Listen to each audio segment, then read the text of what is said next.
Rota TV lajɛ bagaw an minnu b'a lajɛ Mali kɔnɔ ani Mali kɔ kan an ka bi thème bɛ kuma divorce de kan comme aw yɛrɛ b'a dɔn an tɛ se ka kuma furusa kan n'an ma kuma furu kan n'i y'a mɛn furu bɛ sa c'est que a sirila de o hukumu kɔnɔna la an nana monsieur le maire fɛ Jolibugu maire n'o ye Fode Mamadou Konate ale k'a da don furu sirili la furu siri cogo la k'a walawala aw ni ne an ka jɛ ka monsieur le maire ka kɔrɔfɔ lajɛ ɲɔgɔn fɛ. Rota TV lamɛnbaga bɛɛ ni sɔgɔma bi don in na ne ye Fode Mamadou Konate Jolibugu maire délégué n bɛ Jolibugu la yan furusiriko ni naissance ko ni décès ko an b'o o baaraw la yan an ka commune kɔnɔ yan. Bi Bamakɔ furusiri don yɛrɛ tɛ yen bilen fɔlɔ an tun b'a ye en général furu bɛ siri jeudi de fɛ bon nana kɛ ka bɔ a la k'a kɛ dimanche fɛnɛ bon bi an nana ye fɛnɛ don bɛɛ furu bɛ siri bi même ce matin an ye furu 3 de siri i yɛrɛ b'a ye ka bɛ don t'a la bilen bon kunun fɛnɛ on avait 4 mariages o fɛnɛ tun bɛ yen bon a bɛ dépend jour yɛrɛ la a bɛ se ka kɛ jeudi dɔw fɛ an bɛ 20 siri i b'a fɔ jeudi dɔw fɛ yɛrɛ an bɛ se k'ale ka 40 siri olu bɛɛ bɛ kɛ yan. Fɔlɔ furu siri cogo ni sisan furu siri cogo danfara t'u ni ɲɔgɔn cɛ parce que code kelen bɛ yen code kelen de bɛ kalan mɔgɔw ni ɲɔgɔn cɛ fo n'a kɛra 2012 wagati promulgation kura min kɛra 2011 jani événement du 2012 ka kɛ fɛn min kun promulguera bon b'a dɔn fɛnɛ différence ba tɛ o ni code kɔrɔlen fɛnɛ ni ɲɔgɔn cɛ parce que yɔrɔ kelen b'u ni ɲɔgɔn cɛ dɔrɔn a bɛ yira k'a fɔ muso fɔlɔ jagoya kun ye muso ka contribuer du foyer la mais zena u y'o bɔ a la k'a fɔ n'a diyara ye de a bɛ se ka contribuer du ka dépense la bon o yɔrɔ différence dɔrɔn de b'u ni ɲɔgɔn cɛ parce que sinon furu siri cogo bɛɛ ye kelen parce que a bɛ yira k'a fɔ cɛ ni muso aw bɛɛ ka kan du fɛnɛ sariyaw fɛnɛ na ani du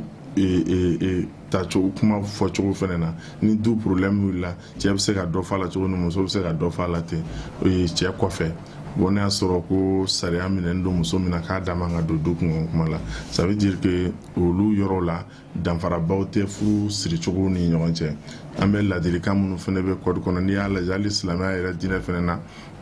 sɔsɔli ka gɛlɛn a la parce que a bɛɛ ye furu taabolo ɲumanw de bɛ fɔ mɔgɔw ɲɛna o de kan ka to mɔgɔw de fɛnɛ ko o de lamɛn min bɛ fɔ ɲɛna furusiriyɔrɔ la hali n'i y'a lajɛ en général i bɛ taa sɔrɔ an bɛ min kalan ka ɲɛfɔ mɔgɔw ɲɛna code kɔnɔna n'an b'a interpréter bamanankan na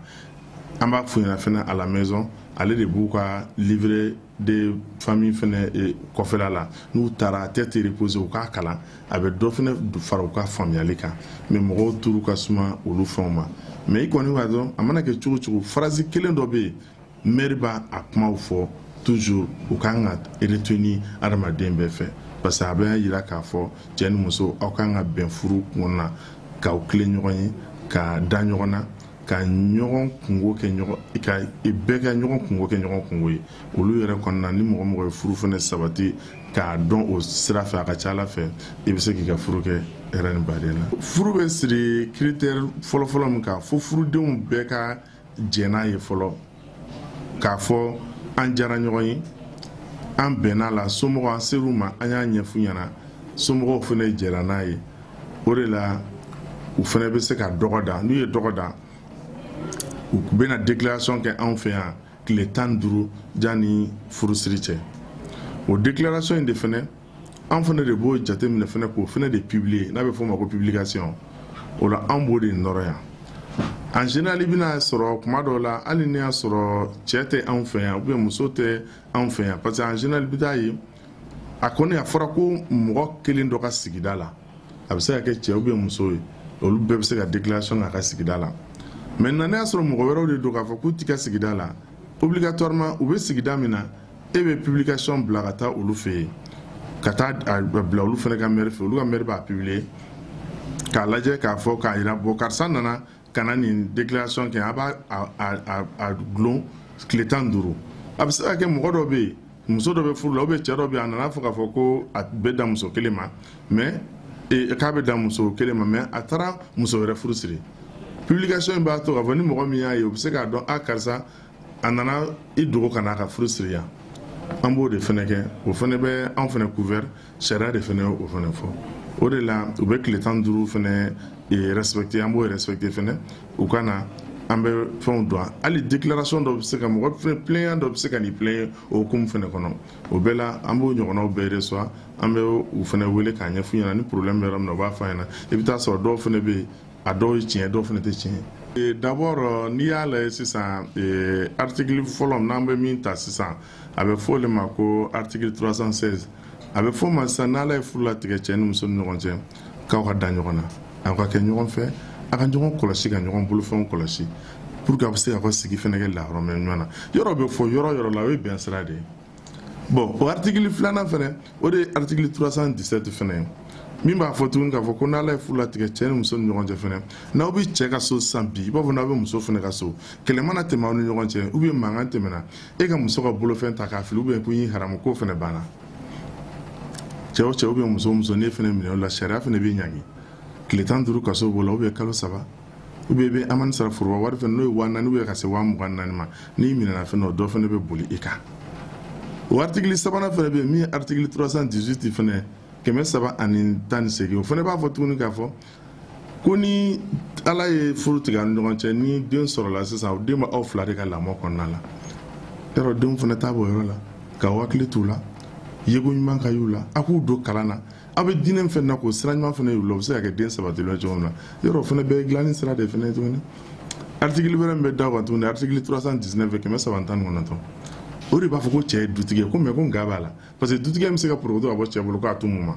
fɔlɔ cɛ taara tunga la tunga kuntagalajan kibaruya tɛ sɔrɔ a bolofɛn tɛ na ko wagati ko muso bɛ se ka kɛ dutigi ye cɛ balila ka tunu fɛnɛ ko mɔgɔ t'a yɛrɛ dɔn wagati muso bɛ se ka kɛ dutigi ye cɛ balila ka don a faso fɛnɛ na ou bien a ka liberté minɛna na yɔrɔ fɛnɛ na o wagati fɛnɛ ko muso bɛ se ka kɛ dutigi ye a b'a fɔ tuguni ko cɛ ye dutigi ye wa ko du dépense bɛ cɛ de fɛnɛ kan wa du in sigiyɔrɔ fɛnɛ bɛ cɛ de fɛnɛ bolo mais ko du sigiyɔrɔ ko cɛ ni muso kan ka ɲɔgɔn faamuya la parce que e man ka taa mɔgɔ ka du fɛnɛ sigiyɔrɔ la u bɛ se ka degun fɛnɛ sɔrɔ yɔrɔ min na o de la ni muso bɛnna du sigiyɔrɔ fɛnɛ na o fɛnɛ ye damu dɔ ye sigi kɔnɔna na article 4 bɛ da o kan tuguni 5 bɛ da o kan article 320 de 320 o bɛ sɛbɛn ko cɛ caman b'a fɔ k'a fɔ k'u bɛ muso caman furu ko n'i ye muso caman furu muso bɛɛ n'a ka guwa de don kelen guwa kelen fila guwa fila saba guwa saba muso naani guwa naani wa sariya b'a ɲini fɛ fɛnɛ k'a jagoya kan k'i tile u bɛɛ fɛnɛ ɲɔgɔn cɛ k'i kana se fisaya si ma article wɛrɛ min bɛ d'a ma tuguni n'o ye article 6 ye article 321 321 o fɛnɛ b'a fɔ k'a kɛra muso caman furu sariya ou bien muso kelen furu sariya k'a dɔn i ka du kunkan o kuma i bɛ se k'a fɔ ka ɲɛ cogo min na i kɔfɛ muso in kelen kelenna bɛɛ bɛ se k'i da don a la ka dilanni k'i kɔfɛ mais fo n'a sɔrɔ sariya kelen don ka sariya minɛ muso la k'a da man ka don du kunkan o kuma la ne t'a fɔra n'olu fɛnɛ nana n'u jɛra ni min ye k'i fɛnɛ k'a t'u la ni tiɲɛnikɛlaw tɛ article 7 min bɛ da o kan tuguni a bɛ fɔ de cɛ dɔw bɛ yen n'o ye article 322 ye ko nafolo bɛ o cɛw kun sɔrɔ b'olu la mais olu ka sɔrɔw tɛ dɔn denbaya la a bɛ kɛnɛma de muso bɛ maɲuman ko ni tɔrɔkɔ sugu bɛɛ la muso dɔw fɛnɛ se k'a kun u fɛnɛ bɛ sɛgɛn u bɛ se ka se président du tribunal fɛnɛ ma ka taa ɲɛfɔli k'o la olu fɛnɛ bɛ jateminɛ de kɛ cɛ in fɛnɛ n'a bolofɛn nɔfɛ ni min dalen don k'a fɔ ko tiɲɛ don u bɛ cɛ fɛnɛ jagoya sɔrɔ de la ka bila denbaya ka ko kɔnɔ u bɛ se ka balo ko ɲuman kɛ cogo min na o t'i bali n'a bɛnnen t'i ma ni fanga tɛ s'a kɔrɔ i fɛnɛ ka se ka appel wɛrɛ kɛ dɛ parce que sariya de don ni min ta ɲana don min na o fɛnɛ bɛ se ka d'o ma article laban bɛ da o kan n'o ye 323 o bɛ fɔ de k'o bɛ cɛ la cogo min na a bɛ muso la ten a bɛɛ b'a dɔn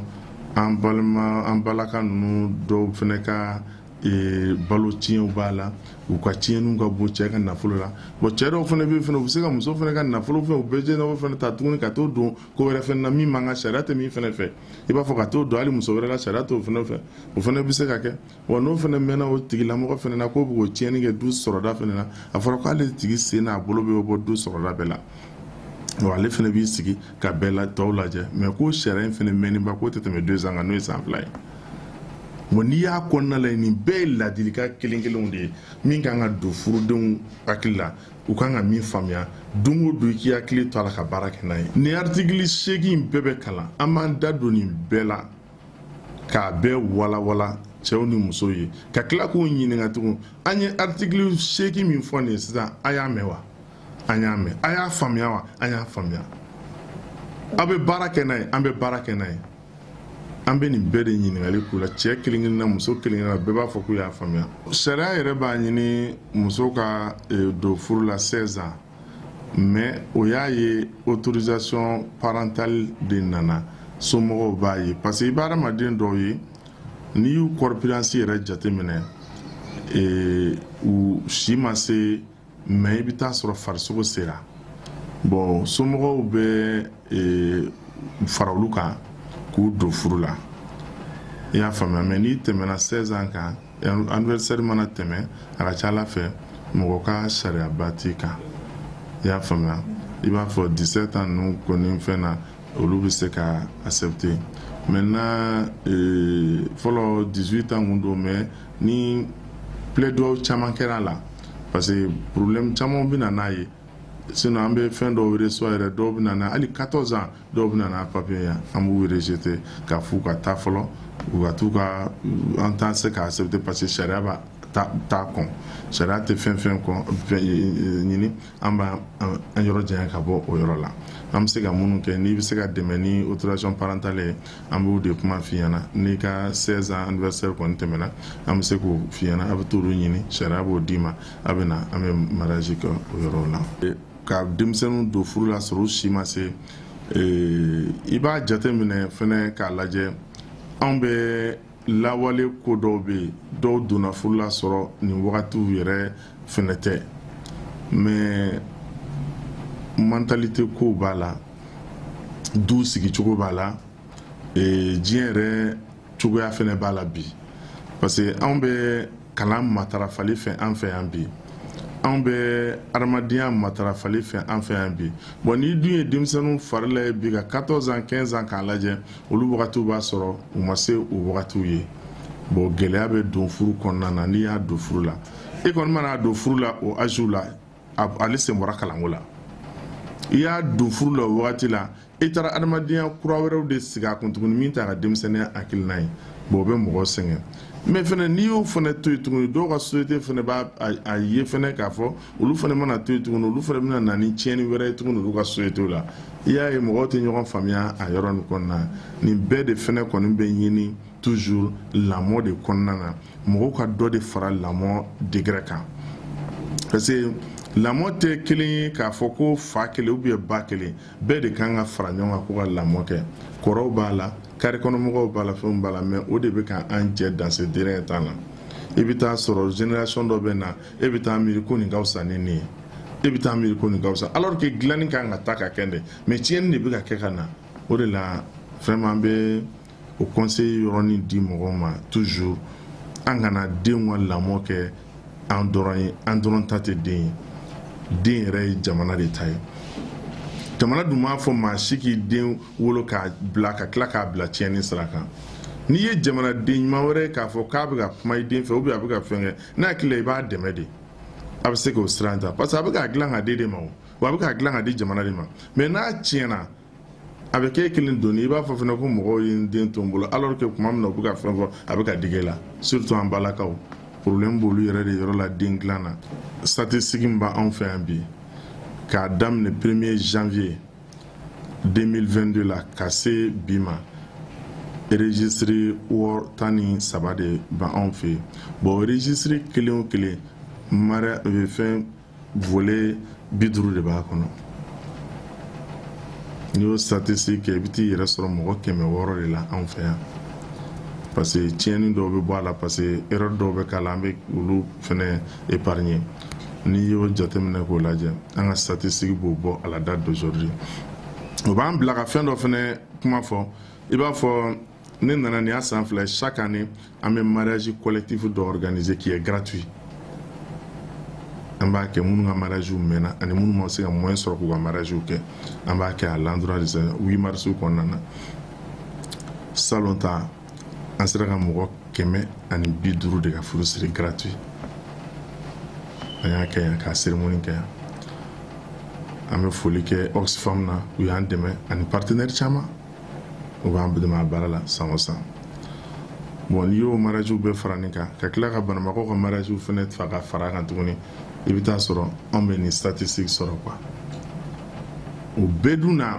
an bɛ kangari de da an bɛ kumaw fɛ ka leçon de d'u ma cérémonie tɛ kɛ ten a bɛ kɛ de fɔlɔ ni passage de b'a la nin bɛɛ ye kuma dilanw ni kuma fɔw de ye o de b'a to fana hali ka mariage don i hakili bɛ to a la k'a fɔ kuma dɔ fɔra nin don mɛ hakili to a la a bɛɛ tɛ ɲagaɲaga in ye leçon b'a kɔnɔ mais fo leçon de ka lamɛn fo de ka lamɛn une semaine u b'a min kɛ ni kɔɲɔso ye bi fɔlɔ ladamu de tun b'a kɔnɔ lamɔ de tun b'a kɔnɔ mais o kɛra bi dɔrɔn k'a kɛ de dɔrɔn comme formalité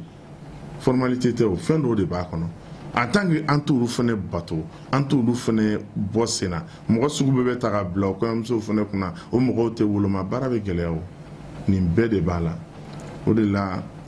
furu kuma ka ca a daminɛw b'a la a camancɛw b'a la a laban yɔrɔw b'a la hali an bɛ kangari da chaque fois témoin minnu bɛ da cɛw ni musow kan ka na yan an b'o de kuma f'u ɲɛna nka bi yan an bɛɛ ye témoin de ye furu ninnu na fo k'o de bila aw kunna n'i y'a ye aw bɛ bila ka don a b'aw sigi min bɛ fɔ aw b'a lamɛn faw b'aw bila ka na wa denw bɛ bila o kɔrɔ de furu ninnu man ka tiɲɛ aw ɲɛna problème man ka furu ninnu sɔrɔ aw ɲɛna aw de b'a to aw kunna hali n'a ye cɛ nisɔngoyalen ou muso nisɔngoyalen a y'u ɲininka karisa problème jumɛn bɛ yen bɛɛ da man teli ka kumaw kɛ o mais n'i y'a fɔ dɔn ɲɛna a ka ca ala fɛ u bɛ ɲɔgɔn bilasira problème ninnu u tɔw man ca o de la an bɛ kangari da hali bi ka kuma mɔgɔw fɛ vraiment ladamu an k'o de fara an bolo kan kosɛbɛ kosɛbɛ hali ni muso ma ladamu sɔrɔ ni cɛ ye ladamu sɔrɔ a ka ca ala fɛ a bɛ se ka muso ladamu mais n'a bɛɛ ye problème kelen ye a ka gɛlɛn dɛ k'aw fana fo k'aw waleɲuman dɔn. Les chers fidèles abonnés de Rota TV, ne hakili la a ye faamuyali caman sɔrɔ monsieur le maire ka nin kɔrɔfɔ kan furu siri cogo ɲuman ani furu labatoli ɲuman kan a hakili taara dɛ an ka thème ye divorce de nka mɔgɔ tɛ se ka kuma furu sa kan n'i ma kuma furu siri kan n'i y'a mɛn furu sara sege a sirila de aw tɛna ne kunkolo yɔrɔ si ni furu ko kuma tɛ ani furu sali ko kuma tɛ parce que bi bi in na an y'a jateminɛ an ka furuw tɛ mɛn furu sa de ka ca furu siri dun fɛnɛ ka ca mun de y'o kɛ affaire est à suivre. Restez connectés sur Rota TV pour plus d'informations sur le mariage et le divorce. Affaire à suivre. Bye bye.